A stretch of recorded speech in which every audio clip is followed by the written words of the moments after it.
played the bloody music. Do you know what? I get sick of this. Right, hang on a minute.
There you go.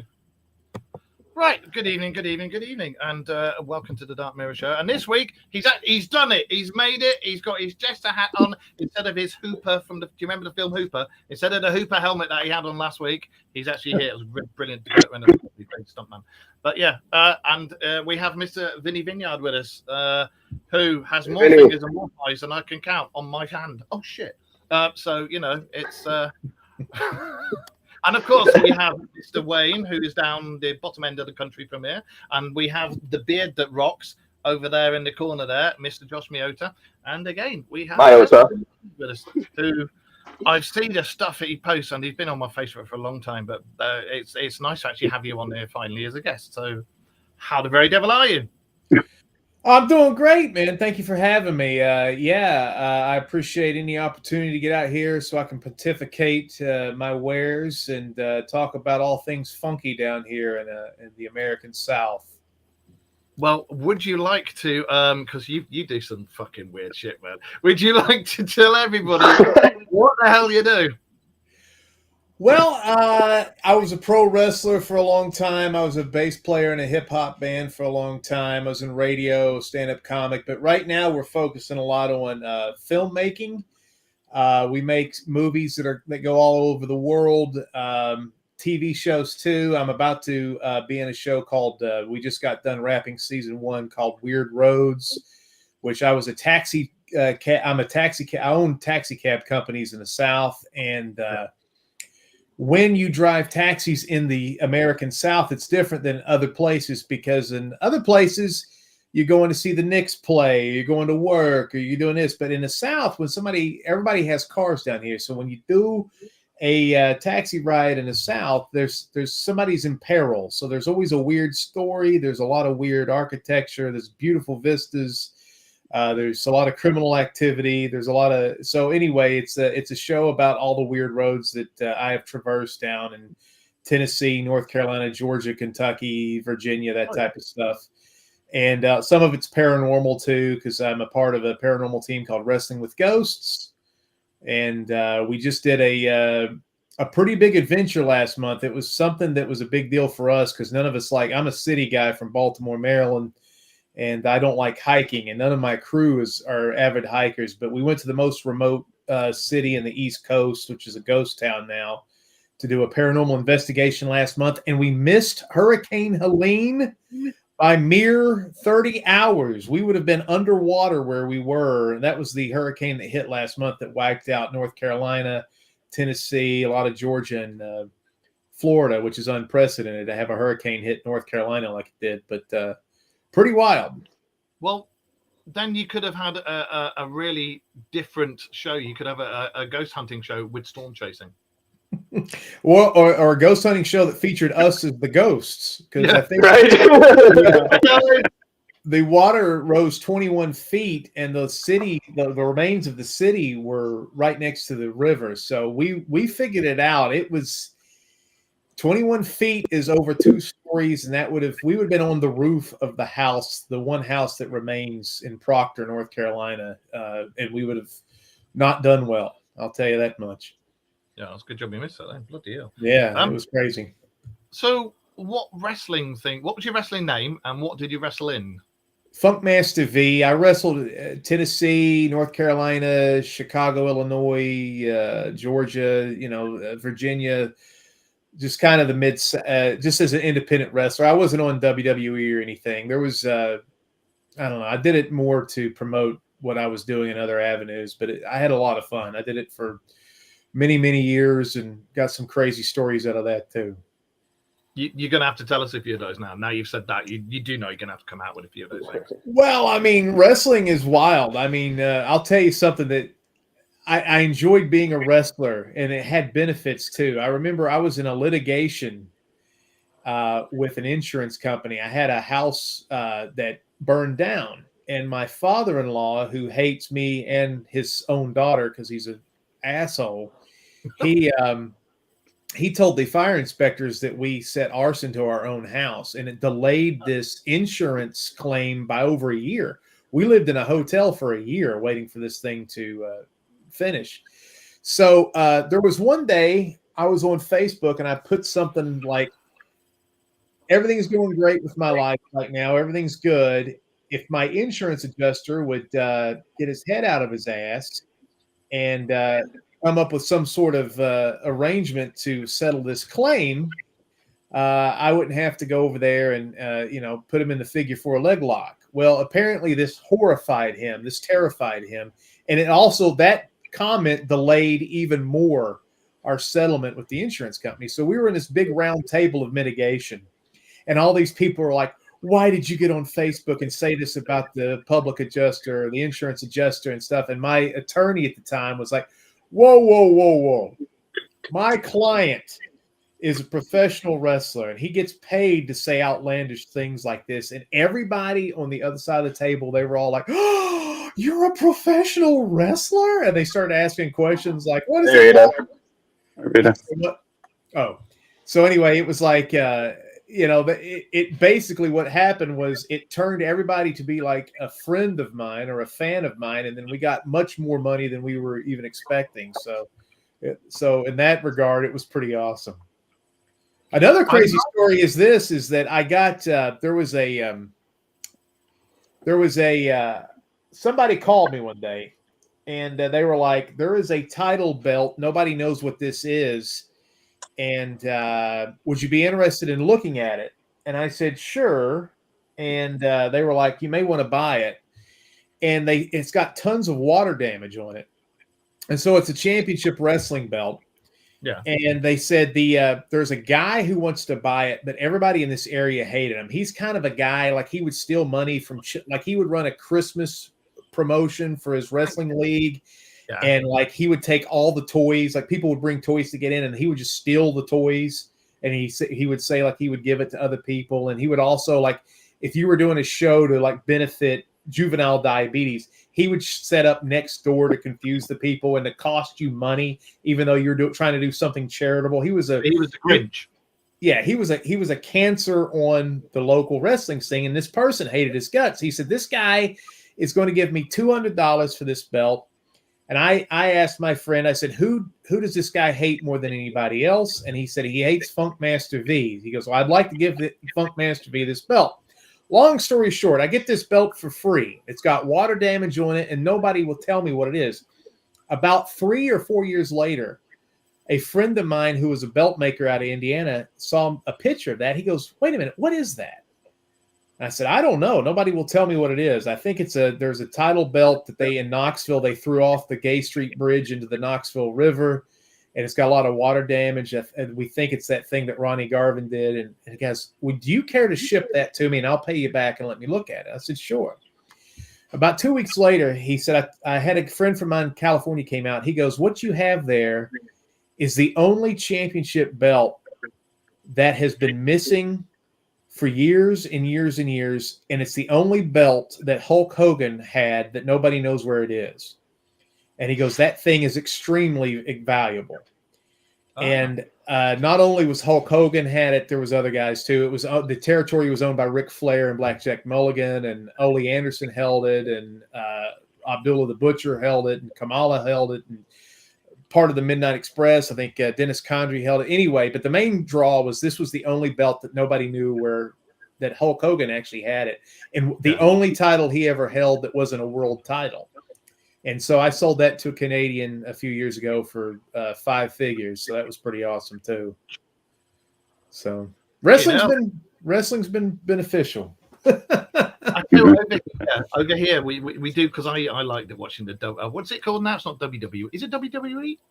I think so. Yeah. I like watching it over here. I mean, I did kickboxing for years. I used to teach it, and I was British lightweight champion. Then I was British cruiserweight champion. But these days, I'm built for comfort, not for speed. Wayne's an origami champion, and Josh down there, he did MMA, and he's a shadowboxing champion as well, ain't you, mate? So and his beard is a champion. His beard will kick your ass. You gotta watch out for that. I just wanted to go back to Chuck Norris taught me how to grow this. What are you on about? Chuck Norris that's the only thing Chuck Norris is scared of is your fucking beard, mate. That TV show that you were on about, you just done about the taxiing. Now, I've worked in taxiing for years. I used to work for a massive company in London called Addison Lee, and I used to do the logistics and stuff. And then I came down there up here to Yorkshire, and then I was a taxi driver myself for a long time for children with special needs and all this, that, and the other. I've never heard of a TV series like that or anything like that, and I find that so intriguing. Really, really intriguing. I like the idea of that. Can you tell us a bit more about that if you're allowed to? Yeah, I mean, it's I'm from a big city on the East Coast, so I'm not from New York. I did live in New York for a minute, but I'm from Baltimore, Maryland, which is like a crime capital, but it's a city. It's a smaller New York kind of. It's kind of like a little small. It's a little smaller than Philadelphia, but it's a big city. So taxi work is so different when you're in the South. Like tomorrow, I've got to drive, and I know you British people, you're always freaked out about how far we drive. I've got a round trip tomorrow that's going to be about 300 miles to take somebody somewhere and then come back home. Yeah. And, I mean, I'm going almost out of the state, and so when you do taxi work down here, it's just way far. Yeah. And you don't know what you're going to see. You don't know what you're going to get into. And a lot of the paranormal stuff with my paranormal group, we go past haunted locations. We go past strange, in the South has so much strange history too. And beautiful roads. I mean, some of the episodes that we have, there's one episode where we go to 2 different castles, which is weird for us. Our castles here typically are religious based. People always build castles apparently in the South to either pontificate their religious beliefs or they're afraid of the apocalypse. There was another episode where we visit Goats on a Roof, which is a roller coaster where there's goats all over the roof. But there's one that's Copperhead Road. We do an episode of the real Copperhead Road was a moonshine route from Kentucky down to Knoxville, Tennessee. And there's a mediocre rock song about it, but there's a lot of legends about that road. A lot of there's a 30 to 40 minute stretch of that road where there's no houses, there's no gas stations, there's just 500 foot sheer drop offs to your death if you miss the road, and abandoned coal mines. And there's a really odd religious structure out there that's in a segregated cemetery. And like I said, this is just stuff that we've picked up, just doing the taxi work.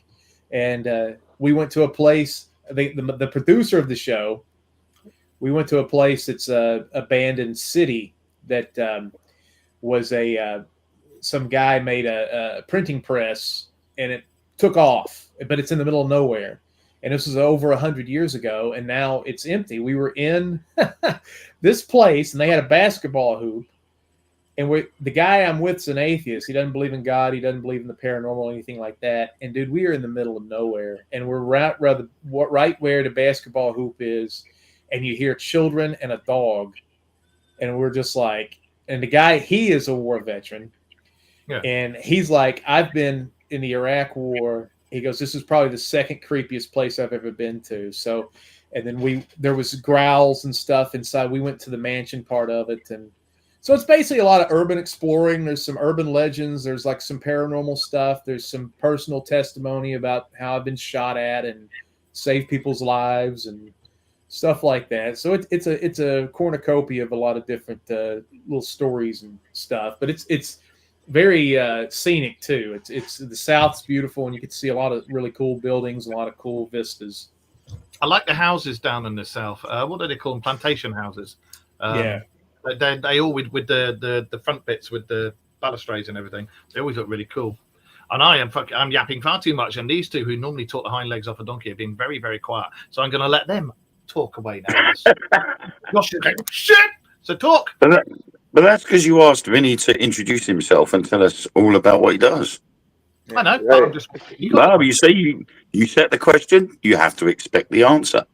Now listen here, gobshite. You wait till I see you. I'll box your fucking ears. Right now, I'm going down to see Wayne. In when is it? 12th December, isn't it? 12th of December.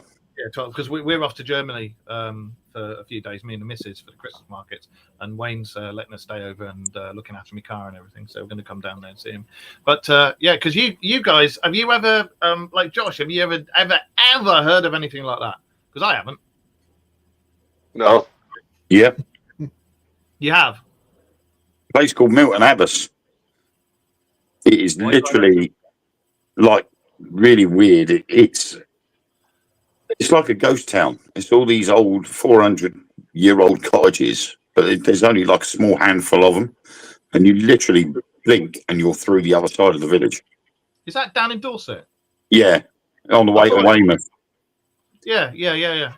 And it literally has just got a pub at the very top of the street. It's just one street, and there's a pub at the top, and then a row of cottage houses, and then that's it. But there's nothing for like 20 miles before it, and nothing for about 20 miles after it. Well, I used to live down that way. That's why I said as soon as I heard the name Abbas, you can hear it. When we start talking like that, we'd be down Somerset, you see, because I lived down there for 20 years. Like. And as you know, my eldest daughter's down there. And that's funny. You were talking about the 3-hour drive. It's a 5-hour drive from where we live to where my daughter lives. And it's 4 hours from where I live. No, it's more than that. It's about 5.5 hours to where she lives. It's 4 hours from me to Wayne. Because we're like a sort of like 3/4 of the way up the country on the right-hand side, right by the beach. And my daughter's down in the bottom left-hand corner of the country, down in Somerset. And Wayne's on the right. You're near the beach as well, actually, aren't you? You're sort of down, look at London, look to the right, and then that's where Wayne is. And of course, 17 miles away. To the world.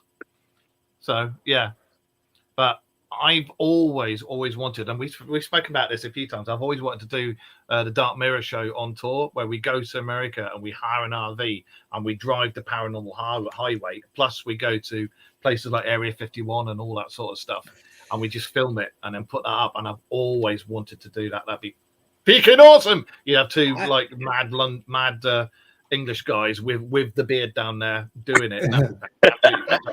I was lucky enough to be an actor in a movie called Vinny's Fantastic Rock and Roll Adventure, and the guy I kept my name. I was the lead in that movie, and it was a trip of a lifetime. We went from Tennessee, Knoxville, up to Chicago, and we went down Route 66, which went through Missouri, Texas, New Mexico. Then we shot up to Vegas, over to Utah, LA, through Arizona. And it was an amazing trek. And the American West, people talk about overpopulation being a problem. There is a lot of space. There is a lot of nothing. And I swear to God, you can go out and on a clear day, see the back of your head in some of those places. And there's a lot of places we could put human beings and stuff over there. But it was an amazing trip. And there was a lot of ghost towns out west. Especially on the Route 66 parts of it, where you would see like a street sign that would say something like Walker with an arrow, and you would see about 6 or 7 buildings, a church, maybe like City Hall, a couple of domiciles, and they're all abandoned on a dirt road. And you drive in some more, and then you'll see another one that would say something like Proctor or something, and you'd see the same thing. And I was like, we were on such a shooting crunch I wanted to, man, I was like, God, we got to go check out some of these abandoned cities. I mean, that to me, that's the most exciting thing ever. Yeah. But I love urban exploring, and especially stuff out in the middle of nowhere. You're like, man, this is some cool shit. But we didn't get a chance to really poke our head around there. I'll do that later, though. I can imagine seeing like the city notice board, welcome to such and such population, and then like it's like a countdown where it starts off at like 1,000 and then at like 998, right the way down to 0. Where somebody just crossed out and put the next number in. Centralia, isn't it? Because Centralia is what they based. Silent Hill.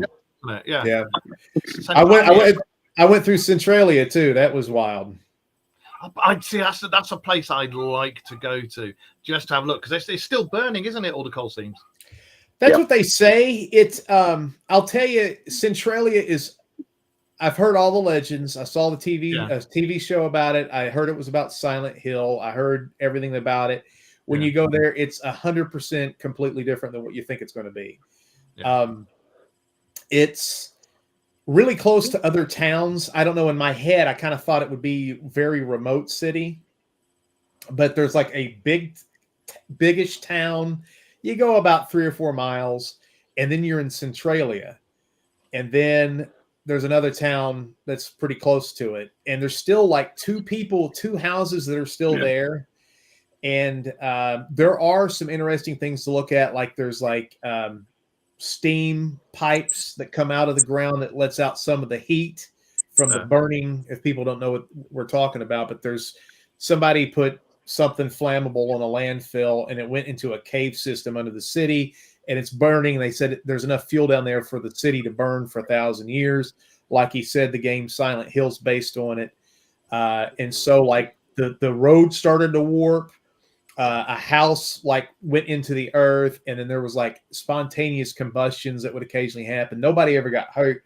The craziest thing about it is there's a road that's melted, and you can go there with the spray can and like tag it. You can do graffiti. I think they've removed that. I'm not sure because I went in 2018.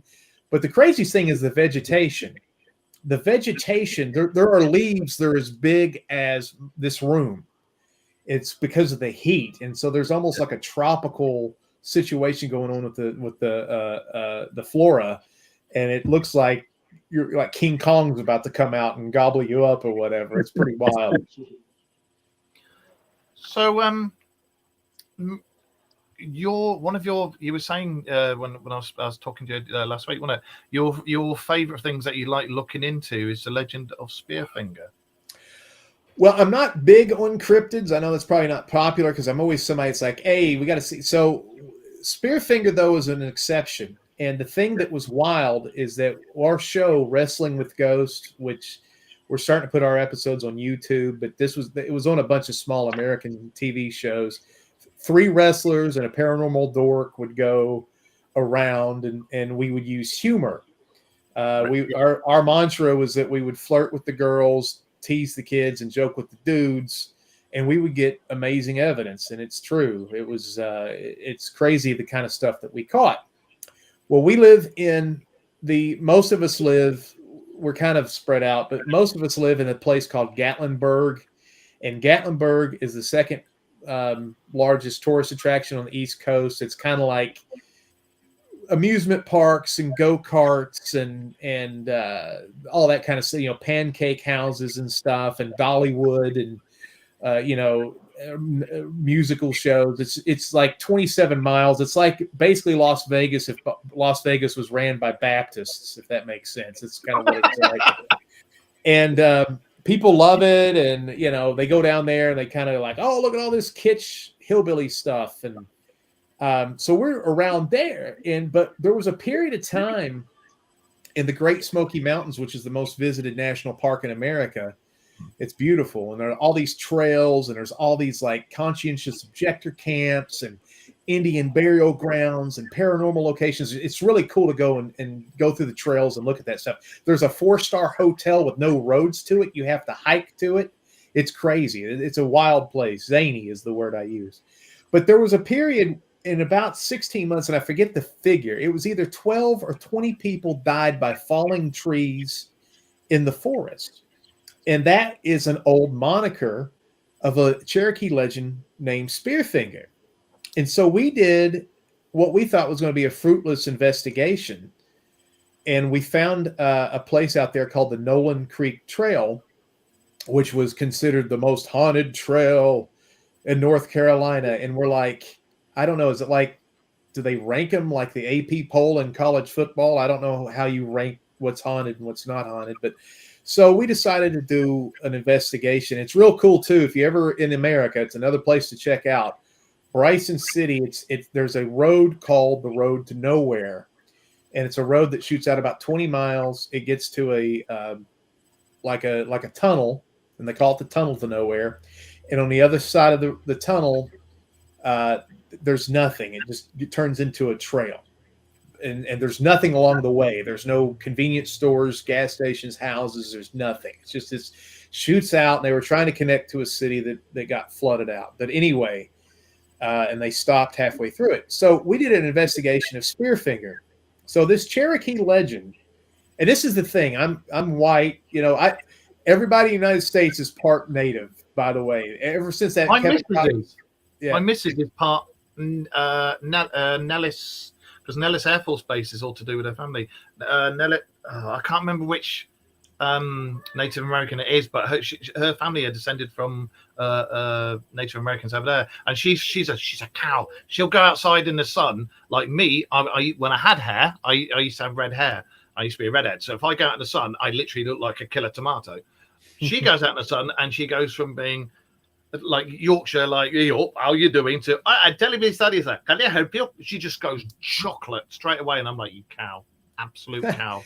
Anyway, carry on. Sorry. Well, what I was getting at is ever since that Kevin Costner movie came out called Dances with Wolves, everybody's like, hey, I'm 1/16th Cherokee. You know, everybody in America got on that name. Or they're part Irish.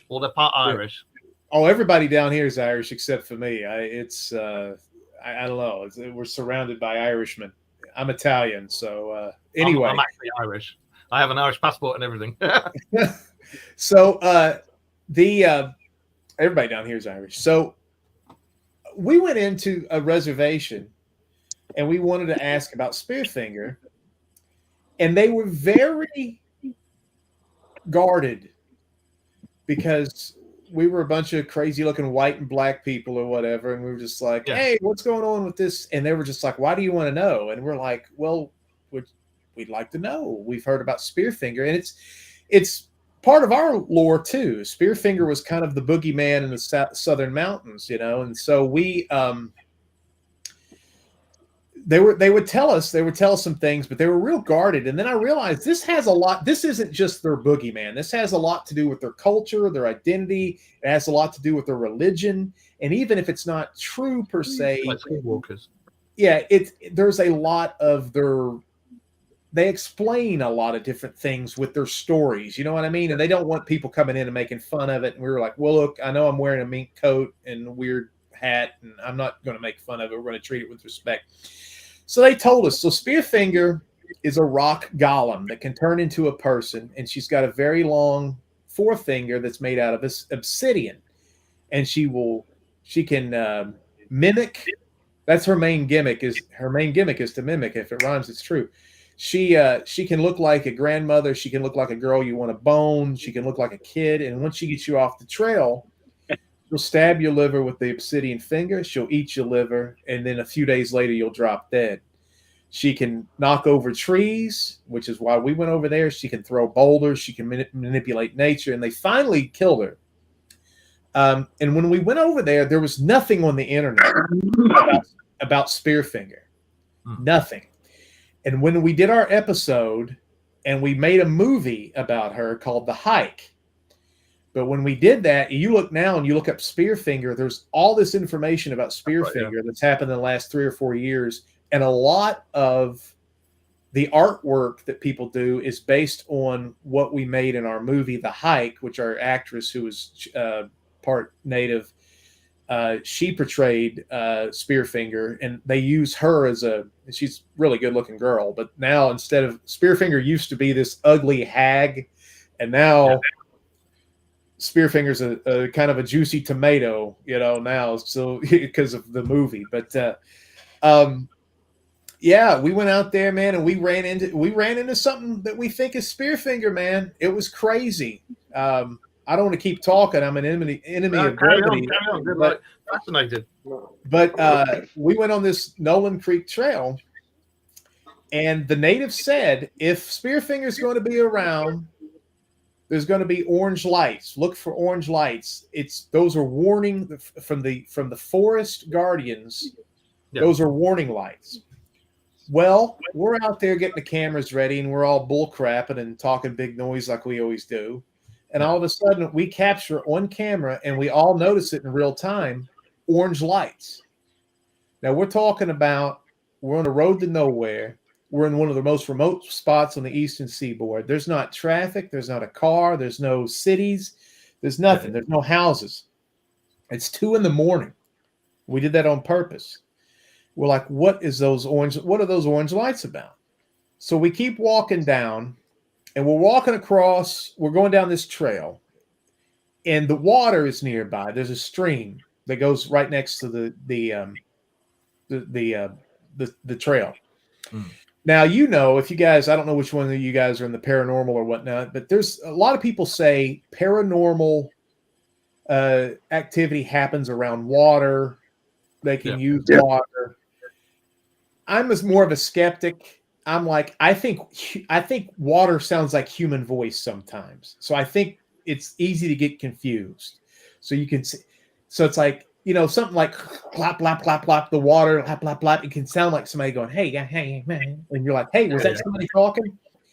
So we kept hearing voices. And I'm just like, man. And they were all coming from over here, but then they started coming over where the water wasn't. And then you started to hear screams. Now, water doesn't sound like screams. Mm-hmm. And then you would start to hear this. And then we're like, dude, we're surrounded by something, man. And so we're out in the middle of nowhere, 2 a.m, a group of about 5 or 6 with the crew. And we're like, okay, this is getting buck wild now. Well, all of a sudden, I got the camera and I'm in the back.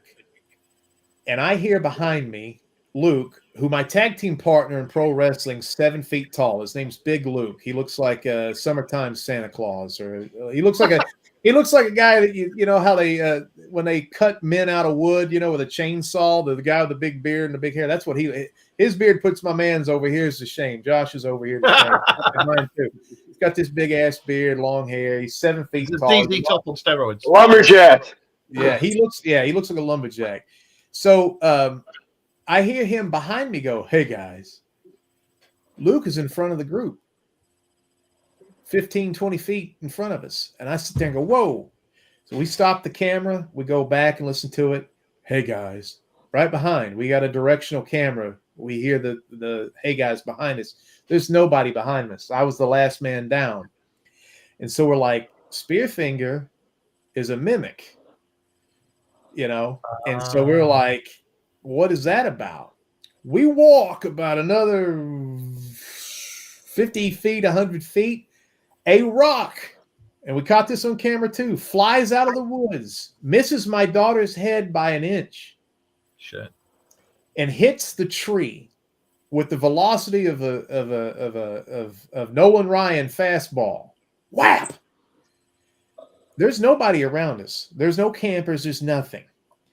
And the rock itself, funny enough, my 7 foot tall bearded, fella, my tag team partner, he's an amateur gemologist. He picks the rock up. He goes, this rock has no business being in the Smoky Mountains.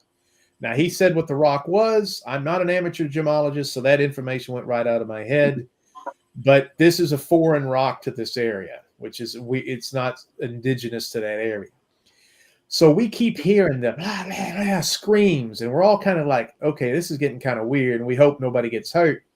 We get to a beaver dam, and the beaver dam goes across the river, and we're sitting there going, dude, it's about 2:50 in the morning. None of us are great swimmers. None of us are great athletes anymore. We're all pro wrestlers, and all of our knees are shot. if anybody gets hurt, we're going to have to carry our fat asses out of the woods for over a mile. Let's not brave the beaver dam. And we're all in agreement. Okay, we're not going to try to leg across the beaver dam. And right then, we turn around, and my daughter's, all her legs are covered in monarch butterflies. Huh. I have no idea what that means, but monarch butterflies are not nocturnal. There is a word for that. They're like human beings. They go through the day. Yeah. I don't know what the word is, but they're all over her legs. And I've had some spiritual people and some witches and some pagans and some natives say that that's a big spiritual thing, and I've since forgotten what that means. But as soon as we walk back from that spot all the way to our car, those human voices and screams and shit from the river, we didn't hear one, which validated the point that what we were hearing was not the natural. Yeah. It wasn't water. It was something. We were hearing something else. Now, I don't know if we passed a test. I don't know if the spirit guardians, if Spearfinger was like, all right, these people suck. I don't know what it was. I don't know what happened, but there definitely was a situation where we were out there and there was something. And if whoever's in the paranormal with you guys, if you're in something, you can be in a situation where it's like, ooh, God, ooh. And then for an inexplicable reason, all that tension, all that energy, all the spookiness, the camera sometimes falls. All of that tension resolves, and it feels like you're walking around the food court in the mall. There's no fear at all. There's no vibe. Yeah, and it's we were all like, there's nothing left. And so we went back, and then that's when we were like, this would make a really cool movie. And it's also we decided to make a series of 6 movies, which are horror comedies, about legends and lore of the Appalachian South, because as filmmakers, there's a lot of New York shit. There's a lot of stuff, Chicago, Texas, LA. There's not a lot about the Appalachian South. And so we've helped Spearfinger become more popular. And we just did a movie about another cryptid down there. And hopefully when that starts to take off, people will be like, oh, wow, that's a really interesting story about this particular part of the Smokies. And we did a movie about religious dogma and stuff like that, which is real bad in the South. And so, we started to showcase that stuff. But, Spearfinger is is something that's on the rise as popularity is concerned, about people going down and wanting to check it out. And we also, when we went, I was telling you before we got on the air, I just did that investigation in Proctor, which is that remote city that was flooded. That's part of where she tread too. She walked through Proctor, that area. So we went down there to see if we could revisit her, which she didn't make an appearance this time, but other things did. So it's weird because like the setup with myself and Wayne and Josh and everything is like we have our own team and that, but I'm still paranormal, but my forte is like ufology and cryptozoology and conspiracy. Josh is a mixture of all sorts, really, aren't you? Wayne is like, he's predominantly paranormal, aren't you? As in ghosts and ghoulies and things that go bump in the night. But we had a thing once. Have you heard of Rendlesham Forest over here in the UK? Yes. Right. Wayne and I went to Rendlesham Forest, and we had a similar sort of thing. We were filming for a thing, and in the break we're filming, that some of them went off to go and get some more lights because we were right where the UFO landed, where the monument is, and everything. And we were just taking a break, and we were looking, and we'd seen 3 UFOs we saw that night, wasn't it? Because six in total. Was you it? saw 6 what? Yeah. There, you can see that it's like it's a copse, and you're right in the middle of the woods, and it's a circular clearing, and it's where the UFO allegedly landed in one of these places. The meeting that was held in a field just further down, but when you look up, it's completely circular, and it's clear skies. There's no light pollution, nothing. And I remember the 3. Was it 6? I remember there was 3. There was two sort of went from west to east at an angle to each other. Yeah. Then there was the 2 either side of the clearing, just above the tree lines. Then there was the one that in the easterly direction went from south to north, but it sort of did a little wavy pattern. Yeah. And then there was the one that just sat right above us. Oh yeah, well I was about to get to that one. Yeah, and we were there, and we were taking a break, and we were looking up, watching all this going on. And every time a UFO went over, you can tell it's a UFO because it's different light. No, there's no fore and aft lights, no starboard, nothing like that, and it's always like a weird orange light. And then within a few seconds of it going, wasn't it? A fighter jet had been scrambled anyway. This jet went fuck off straight after it. What got us more than anything was we checked on the FAA website. Obviously, their radar indicates whether there's military aircraft or civilian aircraft in the area. And none of these objects were showing up on the FAA website. Yet, after the last one that we saw, which Mark took a photo of, and that then disappeared in an easterly direction, 2 F-15s from RAF Lakenheath, which is just down the road, came over in the same direction. And they showed up on the radar. Now, this big one, no, we didn't hear it arrive, did we? No. When it was a clear night, there was no clouds, and when we were looking up at the cops, I went, Wayne, what the fuck is that? Wasn't it? And he looked up, and you had three points of light on a triangle. And remember, clear night, you could see all the stars and everything. And this triangle that was there was no stars inside that triangle, and there was 3 bright pinpricks of light. And nothing inside it, and I was like, "What the fuck?" And I was like, "Wait, what?" And he's looked up, and the others who were there with us are like, "Oh my god, what the fucking hell is that?" And actually, we managed to take a photo, and it's on our Dark Mirror show. If you look in the photos there, cool. You'll be able to see it, and that's the actual photo that was taken that night. We never heard it arrive. We never heard it go. We had the MOD police watching us because of whatever the hell was going on.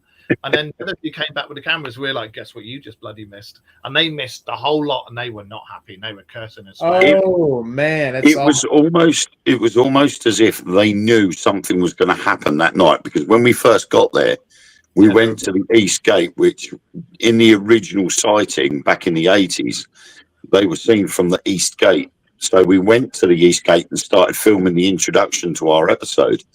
And this white pickup came down, and 2 security guys got out of the truck and stood there watching us.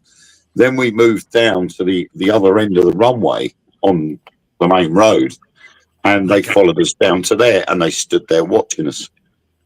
And then as we walked off down the footpath, which leads to the site, they'd obviously gone back. But during the course of that evening, we kept hearing footsteps all around us, but could not see anybody. And they must have known we were coming. Is that a UFO hotspot? Like people go there? The UK's Roswell. It's what? Yeah. It's the UK's Roswell. So you go there, let's say 100 times. How many times do you think you'll see something that you couldn't identify? Out of all the times we've been there, we've only ever seen it that once. Yep. Okay. And you've been how many times? 3. Okay. I've been about 4 or 5 times, but the problem is there used to be old settlements there. It used to be just down the road from there, it's an old Saxon burial site. So there used to be settlements around that area for the best part of 1,500 years, maybe longer. But the forest itself was known to have witches in, and strange satanic rituals were taking place around that area as well. So there's always something goes on there, whether it's with UFOs or with spirits and ghosts. You know, there's always something happening there that you can't sort of pinpoint. That sounds fun. It's weird when you look at the people who go to the same place, and they go to the monument. Hardly anybody ever sees anything, do they? It's normally more the spooky stuff that goes on in the forest. They don't normally see the UFOs, but we saw the UFOs and managed to take a bloody photo of it, you know.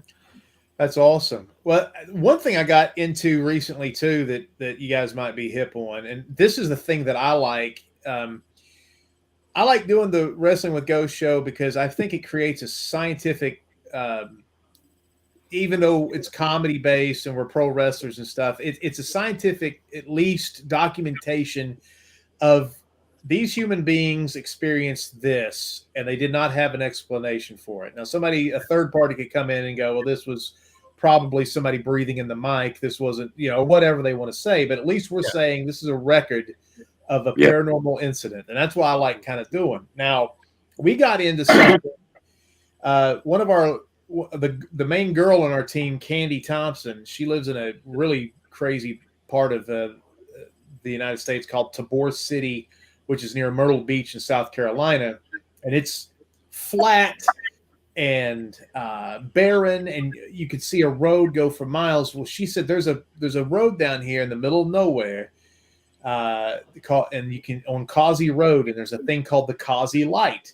The craziest thing about the Causey Light, the Causey Light has no story. Normally, it's like, there's a train and it killed a bunch of children playing marbles on the tracks, and now there's a brakeman with a lantern going, no children.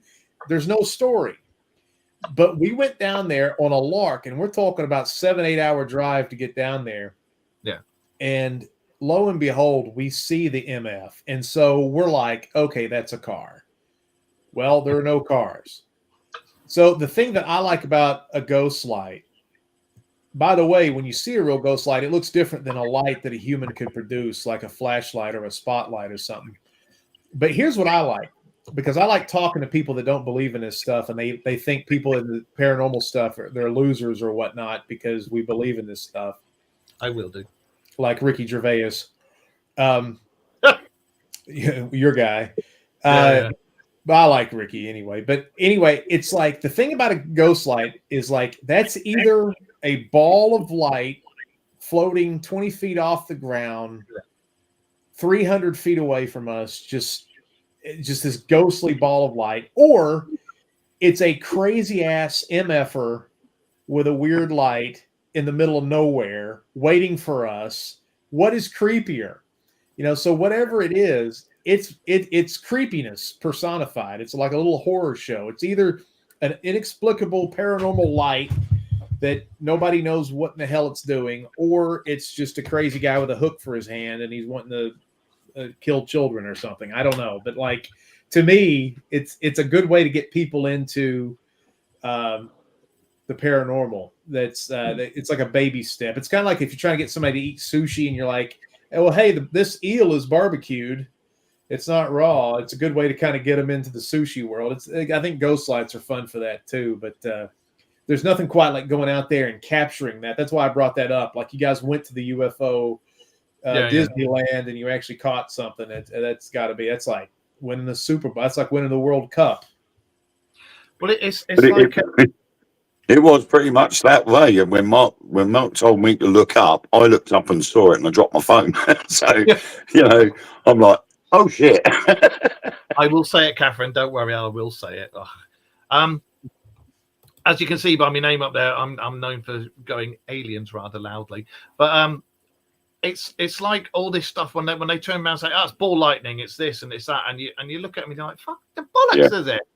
And because we've got the same things over here. They used to be called will-o'-the-wisps and things like that, and when they were seen in the woods and things. But yeah, they're well known all over the place. But you'll find that a lot of these lights are near where alleged doorways are, where the Fae people come in and out. Because there's doorways all around the world. Like in Ireland, you got the High Brazil was the island just off Ireland where the original Fae kings and queens, the Tuatha De Danann, came to Ireland and did all that lot. But there's doorways everywhere. But you'll find that in every culture around the world, or any legend, you'll find that there's always these lights seen near these doorways. My own personal thing is, if these lights are being seen near these doorways at certain times, does that mean that the doorway is actually active and being used? Is it some type of energy that's being used to open the doorway up? Well, when we did we captured this on our episode of Wrestling with Ghosts, which is on YouTube. This one's on YouTube. It's called the Causey Light. If anybody wants to check it out, it's and again, it's not the best. It's not. It doesn't look like Emmy award-winning BBC One footage. Everything happens so fast that it's kind of like herky-jerky. Like, oh my God, there's the Causey Light. Like we didn't have time to set up. So It's still a good episode, though. It's great. I think it's a great episode. But when the light happened, so we were trying to disprove it like we do. Like, we're like, okay, we think it's a car, even though we're on a train track and we're in South Carolina and it's straight as an arrow for miles. Yeah. And it's like those old pictures, all the perspective. I mean, that's where there's no hills or nothing. So we get in a car and we're trying to replicate that light. And dude, it's terrible. The headlights of a car are way much brighter than this thing was. It illuminates all of nature. This thing was just an orb that did not illuminate any of the trees or nothing. It was just this orb out here. It wasn't a light. And so when we went out to this orb, to piggyback off what you're saying, Mark, there was this turnoff that kind of came off the road, and it went straight into like this dirt mud road. And my car almost got stuck. We kind of did this. We hung a right turn, and then we're right there in the mud. But as we were out there, part of the team was like watching, like, hey, what you guys doing down there? And we were on the walkie-talkie. This purple light encapsulates all of us. Yeah. And they're all like, there's purple light encapsulating you. We don't have any purple lights. We didn't have any funky disco lights in the car or nothing like that. It was just like, and we're sitting there going, there's blue smog all around the way around us at 1 a.m. Like, what is that about? You know? And so have no idea. And it encapsulated, and it was thick, and it just passed on. But you could see it even on a camera from a quarter of a mile away. It just encapsulated where that orb was. So what was that? You know, I mean, that's crazy energy or light or fog or who knows. See, like with us, I mean, I'm a huge believer in it. I'm gonna say it, Catherine. All right. I'm a huge believer in aliens, and I don't think that we are the only speck of dust out in the cosmos that's got we say intelligent life, but look at all of our politicians. But hey, anyway, there's I think we have a lot of visitors from elsewhere, as in the aliens, and we have visitors from underneath the crust of the earth, which I think also get mistaken for aliens. There you go. You've had it 3 times tonight. Jesus. But I think there is a hell of a lot of stuff coming, because in all the Josh and myself and Wayne, we go down various rabbit holes when we do research and things, and everything is pointing to it's 2027, isn't it? It's supposed to be something coming end of this year, beginning of next year, and they have to do final full disclosure by 2027. And again, this is not our opinion. This is just what we found with research. And whistleblowers in the bobberment, we can't say the G word, because when we say the G word, it triggers something, and we get all our stuff cut off when we're filming and when we're broadcasting, and all the comments and stuff get cut. So we can't say the G word. But bobberment. What's the G word? Can we spell it? Bobberment's with a G instead of a B. Oh, okay. Right. Really? So when you say the G word, all your stuff goes the same way? We've had the show stopped loads of times when we've done that, because we keep hitting the nail on the head and with certain things. But they've been told they have to do the bobberments all around the world, not just ours or yours, but everybody. They have to do full disclosure by 2027, and we're supposed to have definitive proof of it's either the end of this year or the beginning of next year. But if we don't, and they don't come out with anything, they've got till 27 allegedly, before all the shit hits the fan and everybody comes out and goes, we told you we were here, we told you should have told them, you're fucked. So we don't know what's going to happen, but yeah. Did you with the American politician coming out saying that they had unidentified crafts, and they kind of admitted that a couple of years ago when COVID was going on, what do you think? Why did they wait till then? And why do you think they did that? And why do you think they're trying to hide something or cover something up with that? Or it's got to the point. Yeah. We've done various shows, all of us, and I'm going to let freaking Josh talk in a minute, because he's just sat there and his beard's itching. Well, I'll answer that one. I know within a lot of areas within the UFO community, there's apparently somebody who's going to show up in 2027.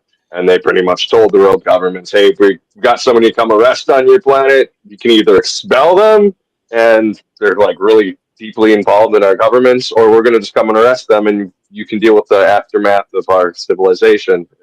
You know, Somebody's going to come. Are you saying somebody from another planet? Apparently. Yeah, another group. Yeah. Are they going to present themselves like, hello? Offshore. It'll be offshore, isn't it? Off the coasts. You're going to start seeing lots of sightings that'll be just off the edge of the sea, so you can stand on the beach and see them, but they won't come in because they don't want to scare you. But there's going to be lots more sightings of that, and because of the advent of social media, better and better cameras, and all the stuff that everybody's putting out there, and as soon as they take a photo, it's out there for the world to see. Everybody's a camera now. Yeah, and it's got to the point with all the leaks and all the whistleblowers, the Bobberments of the world have no choice. They have to come out with whatever is going on and let us know. Well, I don't know why it's this date, but it has to come out by this year anyway. I hate to bring up politics, but if either of you saw the Trump-Rogan interview, and when Joe Rogan asked Trump about what did you learn about UFOs when you were president last time, and he's like, there's stuff on Mars. Yeah, and he said there's stuff on Mars, and then Joe Rogan kind of joked about it, and he's like, no, you need to look at Mars. He put a lot of emphasis on that. Yeah. And Tesla doesn't talk about the Mars mission anymore. Yeah. And I was watching a documentary today, and it was done by a guy called George Knapp. He's a reporter in Vegas. I've heard of him. And he's done a series called Investigation Alien. And it turns out that after the disclosure, the Pentagon then went back on that disclosure and said, we don't have anything. We've never reverse engineered anything. Yeah. We've never produced any stuff that's 500 years, 1,000 years more advanced. But he's actually managed to contact a new whistleblower who is now helping him build some documentation to counteract the Arrow project, which was what discredited alien spacecraft and stuff. There's supposed to be another big conference. That will go back to Congress. Sorry, Josh? What he was talking about, that's supposed to be in the next couple of weeks, actually. Yeah. We've only got... Yeah, I mean, this was filmed, I think, this was filmed back in March this year. And that's only just been released over here on Netflix. And I was having a look at it, and I'm like, oh my God, this is pretty cool. Well, the other thing before we go to was the Kennedy files is going to be opened up as soon as he hits office. I don't know if you heard that as well. He said that on Joe Rogan. There's a lot of weird stuff with that. I can't actually say, but from what I was told, they all said it was all this and it was all that, and it was the guy that got taken out. It wasn't him; it was somebody up on the bridge, and that comes from somebody who worked inside the Bobman and has the knowledge. And we've actually spoken to him, interviewed him, and he said, "Oh yeah, it was this guy on the bridge." So you never know if that does come out. It does, but I love the fact that you've used the word Bobberment and that you so much that you can interject it into a sentence like it's a real word. I think it's part of your lexicon. I like that. Yeah, I think it triggers whatever the face, whatever is used, and as soon as you say that word, it kicks off and they start monitoring. So we've had that loads of times before, so we have to be very careful. Yeah, I think the last time that we ended up losing all our comments. And we had to restart the live 3 times, and in the end afterwards I said to Mark, we're going to have a code word. Yeah. So we say Bobberments. But what pisses me off about the Bobberments is, like, especially the UK and the US, because they're all up each other's asses and they're all just as corrupt as each other. But the fact that they go, Yeah, do you know what? Gosh darn dingly done it. I say, yes, he's right. He's right. There are aliens. Yes, we have got them. Yes, we've known about them for years. Look at the Renaissance paintings. You will see all the proofs that you need. Everything is all there. And then they go, yep. And then they went completely backtracked and went, no, don't know what you're talking about, mate. Nah, fucking, there's nothing here, mate. Don't know, we're on our own on this bit of rock in the middle of bloody nowhere. And they completely backtracked. And literally the world's gone, fuck off. I just think it's crazy that the guy came out during COVID and said there's evidence of UFOs, and he didn't come out and say anything crazy. And then this world is so screwed up right now that nobody even gave a crap. It was just like, we know. I thought when the government finally would go, hey, it's real, that it would stop the presses, it would be on the nightly news, it would be, there would be nonstop news. It was just like, whatever. I mean, it's so funny. Our populations, I love America, don't get me wrong, but our government is so crappy, and our news sources all the news channels over here are terrible. You just have to become jaded, or you're an idiot. You have to become complete cynics to everything you're told. The government could come out and go, hey, the sky is blue. And then you're like, whoa, is it really? Why are they lying to me right now? I hate that it's gotten that way, but we just were like, whatever, we know. What's that say? The G-Word guys, there are movies, CCTV videos, pictures, eyewitness accounts, release documents from you guys. Former 51 employees who have come forward and literal common sense. Stop trying to hide it and tell us that it's not real. We already don't have any faith in anything you say ever. So at this point, you say they're not real, and we hear they are, but we don't want to admit it. Exactly. That's the whole reason why they backtrack, because they know as soon as they turn around and go, yes, they're here. Yes, they're real. Yes, we know about them. They've then got to explain why they've been hiding it for all these years. And it's that we don't want to do. I know you guys are about to end, but what's happening in 27? Are they going to come here and just have a cookout with us, or are they going to? Yeah, they're going to come and have a barbecue. Is it dangerous, or is it goodwill? Is it? I don't think it's dangerous. Most of us think it's not dangerous, isn't it? Yeah. The belief system is that when they arrive, they're going to stop their ships over large bodies of water, so as not to alarm the general populations, and so that everybody can see them and see the ships, and they'll stay there for a little while, and then they'll introduce themselves. But we've been saying for years that we're being drip fed the information, so that when it does happen, it won't come as any surprise.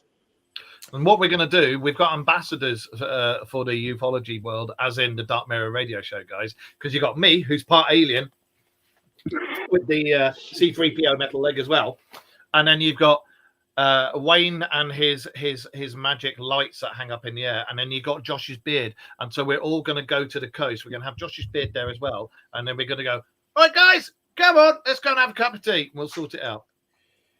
So are they going to be all over the planet, or are they going to be in the UK or America? All over. Yeah, again, it's not what we say, because we're quite level-headed and we don't believe every single thing that comes out. But this is research, and you know yourself, you don't do research through mainstream browsers because you won't get the research. This is channelers, mediums, psychics, it's the whole board. All the rabbit holes. I mean, Josh's own show is called Down the Rabbit Hole. You know, Lost in the Rabbit Hole. Lost in the Rabbit Hole. I thought that was your second. But you know, it's when you go down there in it, and Josh will tell you, when you start doing the research, you know yourself, you go down there and you follow one thread, you will find out so much stuff, you know, and you do get the old. I mean, the most bizarre thing I've ever heard was Bigfoot is actually an alien, and this is a prison planet, and all the alien and all the big feet were put here as prisoners, and fuck off. You know, but have you ever thought? I don't know how much time you got, but have you ever thought about why we are the only species on the planet that can't exist out in the wild? We can't swim. We can't stay in cold environments. Oh, we have covered that. The sun burns our skin. We're not from here. Yeah. Okay. Yeah. I've heard that too. That we're not really from, because everything else on this planet you could just live outside nonstop, no worries. But we can't. Well, it's supposed to be ourselves, octopus and squid aren't from here, and the reason that they say we're not from here is because you got the golden blood ratio and the whole thing that we have to have this type of skin to be able to survive, but to go out in the sun we can't, we're knackered, you know. And again, you look at because again this goes back to the Anunnaki and the legend of them saying that they took the native hominid and then put their DNA in us and made us, but that's where our part of alien comes from, is from all Anunnaki means is traveler from space. So it just means that whatever they were, or whatever the Anunnaki were, wherever they came from, their DNA is in us, and that's why we have all these problems now, because we get sunburnt and everything. That's in Genesis too, man. Yeah. And Enoch, that's why it's left out. Yeah, it's the sons of God came down and made sweet whoopee to the beautiful virgins, and no preacher ever talks about that verse, because it's like, what does that freaking mean? So, well, they called them the Nephilim and tried to make them out as demons, and they weren't. They were just, you know, they were part. They were the same as us. They were part alien and part us. So they, in real terms, they were 3/4 alien and 1/4 hominid, because we came out Homo erectus, with the alien DNA in us, you know. So, you know, hey, Homo erectus. The only thing I wish that the Anunnaki had done was give me a bigger penis. I'd have loved that, but they didn't. So fuck you, you know. But apart from that, yeah. And that explains a lot of the stuff that's on here. Is it's coming through doorways, it's come from elsewhere, but they've got till 2027 to explain me, Josh's beard, and something about Wayne, but I can't go into it because it's a medical thing and he's got some cream for it. But yeah, that explains that. Beautiful. Would you like to come on again at some point? Yeah, I'd love to. In fact, you guys are hip on this shit. So next time I come on, I forgot to even mention this. There is a book called the So Joanna book. Now look that up. It's SO space JOANNA book. It's a book that was found in the American South, and it's got all these coordinates and crypt ciphers, and it's a travel book with a bunch of scribbling in it that nobody knows what it is, and there's a whole society trying to decipher what the point or what the spirituality of this book is.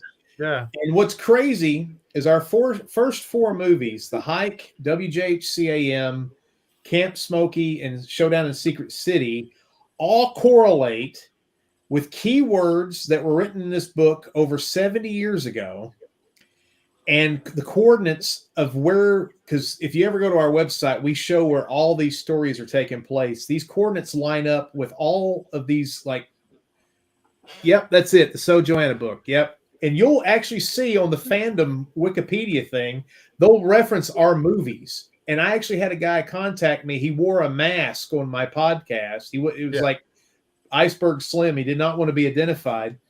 But he accused us of actually creating the hoax to promote our movies. And I'm like, I don't even know what you're talking about. But Spearfinger is a code word. There's a code word in one of our movies, Wormwood, which is in it.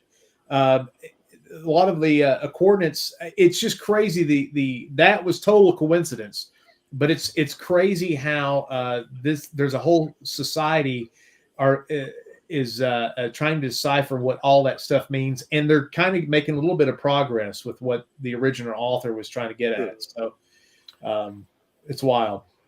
What is Check it out. I was going to say, we do a Christmas show every year. We do a Christmas show, and we have a quiz, and we have a drink whilst we're doing it, and this, that, and the other. Would you like to come on and join us on our Christmas show? And trust me, it's an honor to be invited onto the Dark Mirror Christmas show. I would love to. Us three, yourself, and there'll be a couple of other guests who we deem worthy enough to come on. And again, we do a quiz show. It's nothing, and the questions aren't paranormal; they're general knowledge, which pisses a lot of people off because they go no.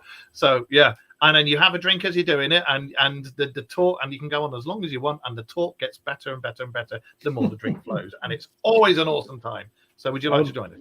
I would love to if we could figure out the time zone that I'm in, correlating to you. But by the way, this is the third week I tried to get on your show, and it just kept getting.